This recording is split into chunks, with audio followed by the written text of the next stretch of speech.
Hello students, here we are going to see two of the operational amplifier application circuits, peak detector circuit and Schmitt trigger. Peak detector circuit, there are so many non-sinusoidal waves like square wave, triangular wave, sawtooth wave. For these non-sinusoidal waveforms, the peak cannot be measured by using conventional voltmeter. So to detect the peak of non-sinusoidal waveform, we can use this peak detector circuit. This peak detector circuit uh, produces the output waveform, output V naught, which is equal to the peak of the input voltage. This circuit follows the peak of the input voltage and stores the highest peak value in the uh, form of voltage in the capacitor. So this is how we are finding the peak of the input voltage. Next is operation. So you can see here input voltage. So it may be any waveform. For any wave, we are having positive cycle and negative cycle. So when the positive cycle, when during the positive cycle, it, it may be any wave during the positive cycle, the diode will be forward biased. Hence, the capacitor will start charging. Capacitor will start charging. So this capacitor will charge to the peak of the input voltage through the diode.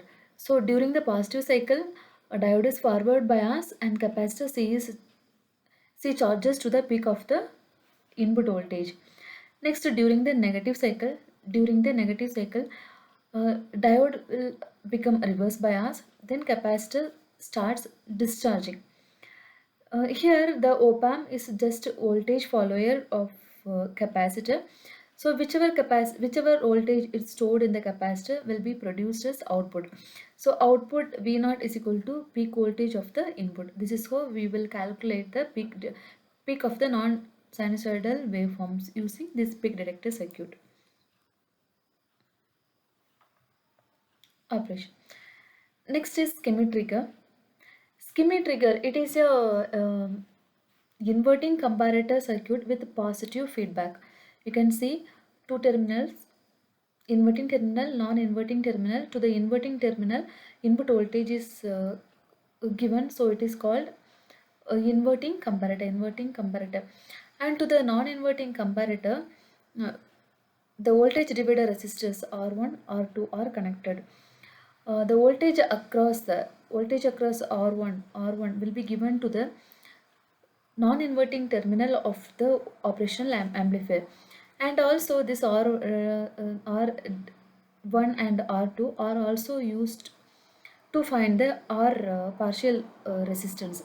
See, RPR is equal to R1 divided by R2, which is connected serially with the input voltage.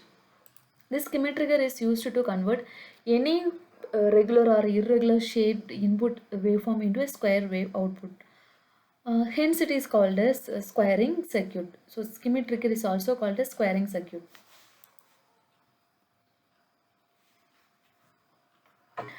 So here you can see this R1 and R2 are acting as potential divider, and it generates a fixed voltage, and that voltage will be provided to the non-inverting terminal of the Schmitt trigger. So as I said, this Schmitt trigger is actually a comparator only. So two positive input, negative input, both the voltages will be compared. Based on that, the state will be changed. The output voltage state will be changed. For example, here we have Vi, and to the non-inverting terminal, the feedback output will be given here. So Vi, every time Vi will change the state, will change the state after the comparison with the voltage which is present at the non-inverting terminal. So that's what the input voltage V triggers or changes the state of the output every time it exceeds its voltage level above a certain threshold voltage called upper threshold voltage and lower threshold voltage. So now we have to find out, we have to calculate what is upper threshold voltage and lower threshold voltage. So you can see here the waveform. This is sine wave. So this here the sine wave is going to be converted to square wave. A sine wave, the 2 points are noted here, upper threshold voltage and lower threshold voltage. This is upper threshold voltage, this is lower threshold voltage. So these two values will be calculated later. We can see that upper threshold voltage, see, in output we have two levels, positive saturation, plus saturation, and minus saturation.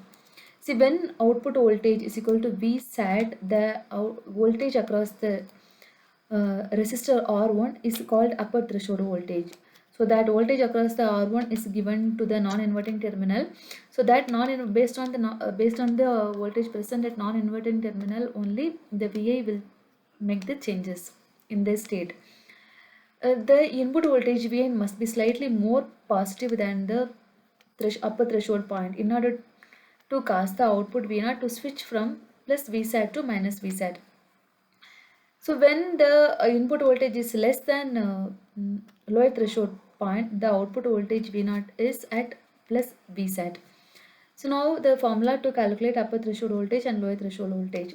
Upper threshold voltage is equal to V plus Vsat into R1 plus R2.